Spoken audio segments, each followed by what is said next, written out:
जाकी रही भावना जैसी, प्रभु मूरत देखी तिन तैसी।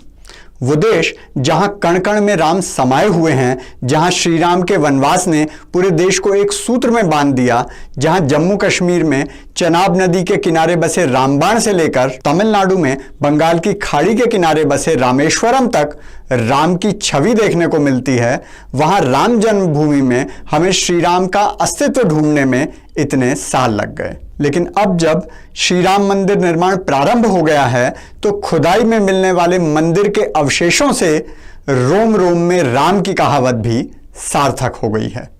हे मनुष्य, बाबा के दरबार में आओ तो घंटी बजा के आना। हेलो एंड नमस्कार मित्रों। राम जन्मभूमि में विहंगम राम मंदिर निर्माण कार्य शुरू हो चुका है। भारत ही नहीं बल्कि विश्व भर में राम भक्तों की मानव व्यक्तिगत गुलामी की जंजीरें कटने वाली हैं।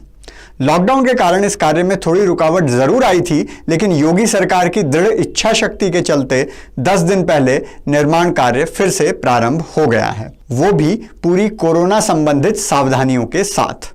ऐसे में निर्माण के लिए धरती को समतल बनाने के लिए जो कार्य किया जा रहा है उसमें खंडित मूर्तियों, मंदिर के स्तंभों, विभिन्न कलाकृतियों और 5 फुट ऊंचे एक भव्य शिवलिंग के साथ साथ सच भी बाहर निकल आया है। विश्व हिंदू परिषद के महामंत्री और श्री राम जन्मभूमि तीर्थ क्षेत्र ट्रस्ट के जनरल सेक्रेटरी श्री चंपत राय ने इसकी आधिकारिक जानकारी मीडिया को दी। ANI को दिए गए साक्षात्कार में उन्होंने पुष्टि की कि खुदाई में स्तंभ, फूलों, कलश और आमलक की आकृतियां मिली हैं जो कि मंदिरों में ही प्रयोग की जाती थी।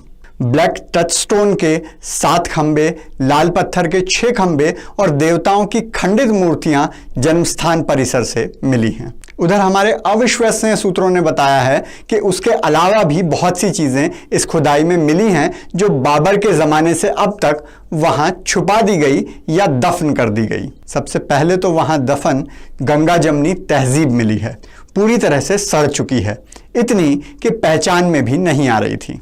साथ ही महान अकबर का मरा हुआ सेकुलरिज्म वहां दफनाया हुआ था।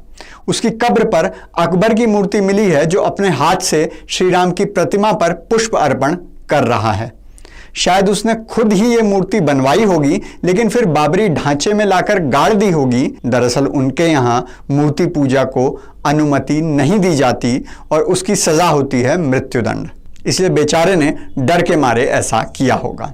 उससे कुछ ही दूर पर जावेद हबीब, रोमिला थापर और DN झा जैसे इतिहास खोरों का ईमान भी दबा मिला।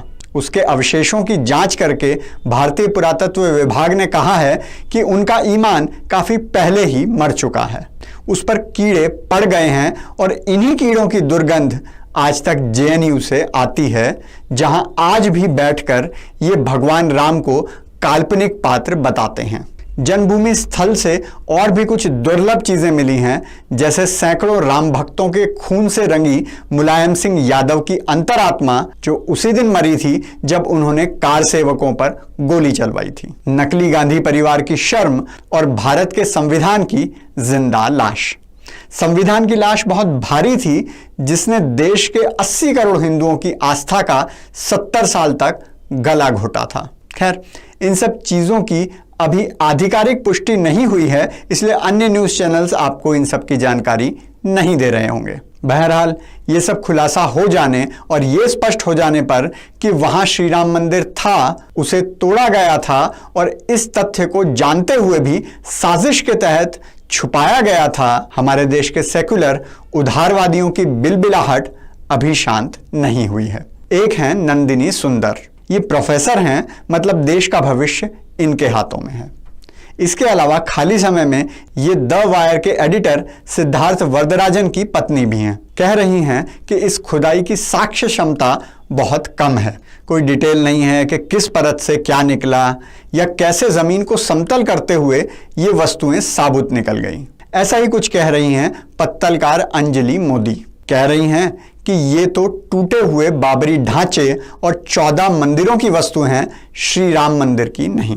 लेकिन सबसे मजेदार प्रतिक्रिया तो कांग्रेस के ही नाम रहने वाली थी। हालांकि कांग्रेस ने आधिकारिक रूप से इस घटनाक्रम पर कोई प्रतिक्रिया व्यक्त नहीं की है, क्योंकि वो जानते हैं अगर अब किसी हिंदू की भावनाएं आहत हो गई, वैसे भी अयोध्या यूपी में पड़ता है, तो पंकज पुनिया की तरह 14 दिन की न्यायिक हिरासत में रहना पड़ सकता है। लेकिन अपने प्यादे तो उन्होंने मैदान में छोड़ ही रखे हैं। ऐसे ही एक प्यादे हैं उदित राज।